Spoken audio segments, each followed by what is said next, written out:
Hello everyone and welcome. Sit back, relax, make a cup of tea or whatever you like to drink and get ready for new stories from Yellowcat. Send your own favorite stories in the comments below and maybe they'll be in our new video. So subscribe to the channel if you're not subscribed yet and let's get started. What was the most ludicrous reason someone at your place of employment was let go? Part 4. Hired a guy, give him the hours to work, come in at 9. He arrived one day, 10 minutes late. I wasn't all that concerned about it. It didn't matter. He wasn't at a station that required staffing the way a retail store would. Day 2. Text him 15 minutes after 9. He doesn't respond when I call him either. Arrives 30 minutes late and apologizes for sleeping in. He arrives at 9 in the morning. He claimed he was just in a hurry to get here and forgot when I questioned why he hadn't returned my call. Third day, arrives on schedule. Great, perhaps he's resolved his issue. On the fourth day, I text him for about 15 minutes and call him for about an hour. Never get back to me. The owner and I give him a call at closing. When he finally answers, he says that he hasn't been able to sleep and that his mother has scheduled an appointment for him to see a doctor, etc. All right. You have a situation in your life. It happens. But when I question him about why he hadn't returned my call or texted me, he apologized and said he hadn't noticed any missed calls. Why the heck would you even need to miss a call to realize that you should call someone when you wake up from a sleepless day? Man, please cooperate with me. Tell him to get his stuff together and he has got to communicate. By 10 on the 5th day, he's not in. I've already made up my mind to let him go at this point. He appears at about 12, it seems. When I tried to remote into someone else's PC, I saw that his terminal was up and running. I'm just laughing to myself at this point. I check in with him around 3 to see how things are going, listen to his excuses and explanations just to see where his head was at for my own curiosity. Told him it's just not going to work out. I was a software developer for a mid-sized IT company. My boss was ecstatic about the new employee who would be starting today. After only a month or so, he left his previous company due to headhunting. The new employee and I hadn't really spoken throughout the day because he was on a different team than me, but at 5 o'clock in the evening, he, my superior, and 2 other coworkers stayed for a beer. We discussed a wide range of topics regarding the state of the IT industry today and exchanged ideas, insights, and viewpoints. We eventually got to discussing the gender gap, though. At this point in the narrative, it's important to mention that one of the coworkers who participated in the discussion was a woman. It just so happened that day was also her birthday. We discussed a variety of topics, including how various tech companies are attempting to close the gender gap in the industry, the opinions of other well-known figures, the ethics of it all, etc. Just a politically correct, very objective talk. We found out somewhere along the conversation that me and the new guy both studied at the same university. He was a fresh graduate, and I was still studying while working in the company. So we started to talk about how we perceive the gender gap in our university, and I made a comment about the male-to-female ratio in my year.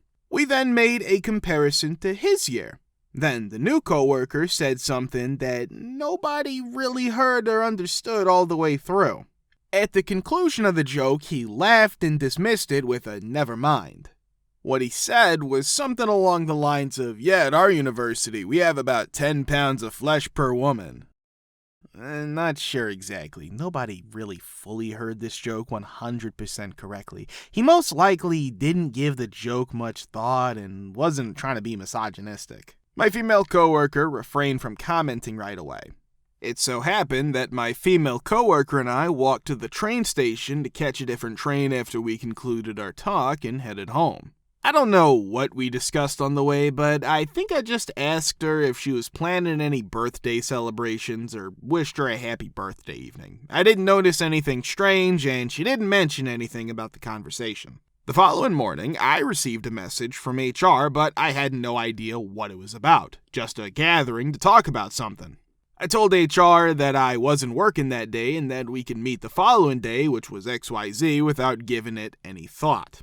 The message, well, it's an important matter, so I would prefer to talk today if possible, did not appear when I closed Teams. We met after I saw the message on the following business day. The HR representative questioned me about whether I could recall the discussion I had with my coworkers the day my new colleague made the remark. I asked them what this was about at this point because I still didn't know, but they weren't really willing to explain.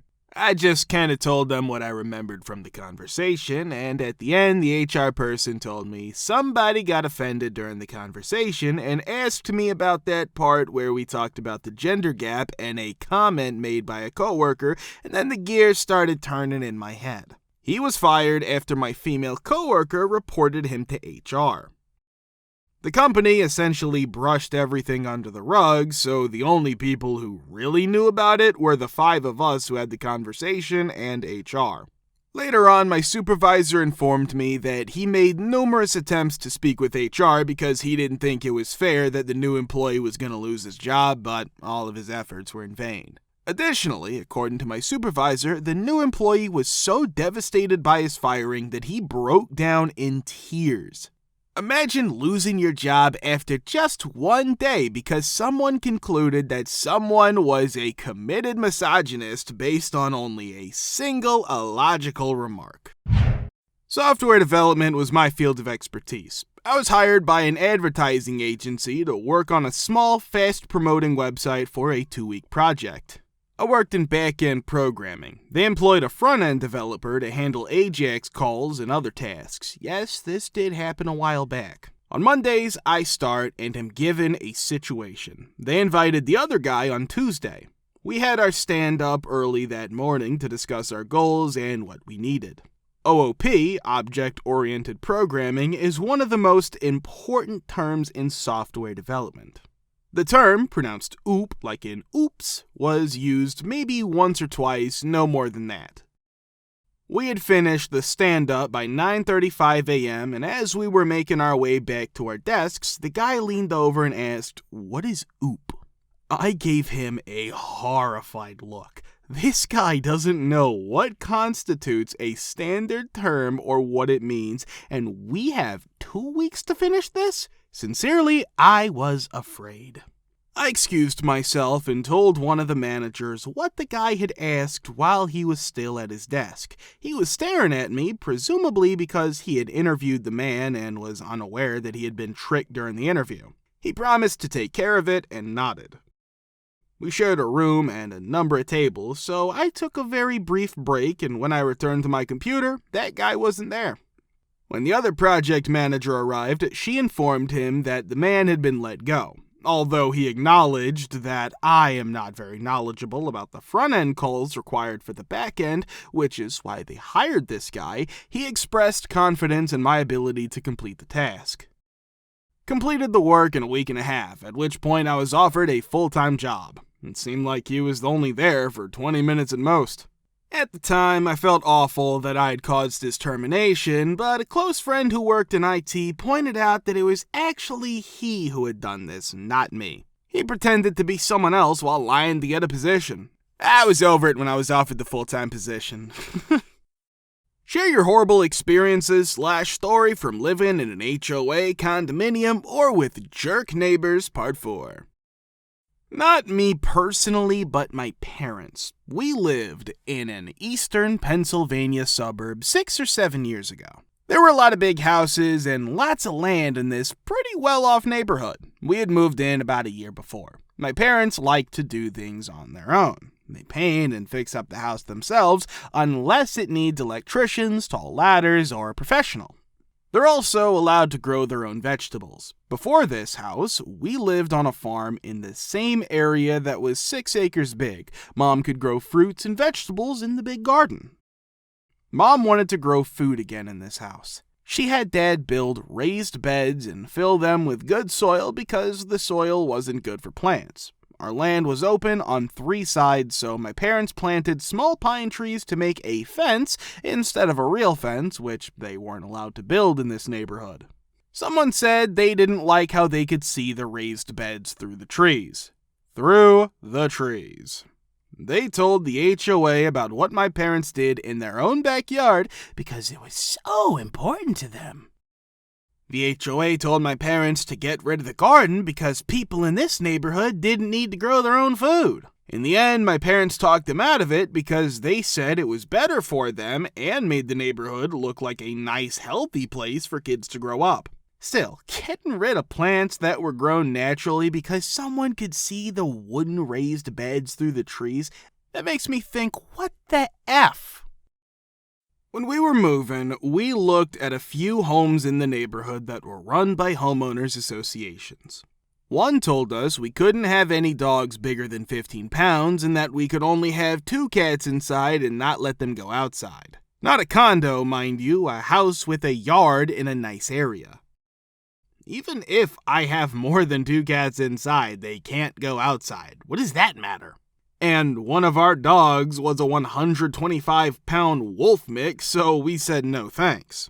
When we were ready to make an offer on the house we really liked, there was a rule that said you couldn't leave your cars in the driveway. If they weren't being driven, they had to be kept in the garage.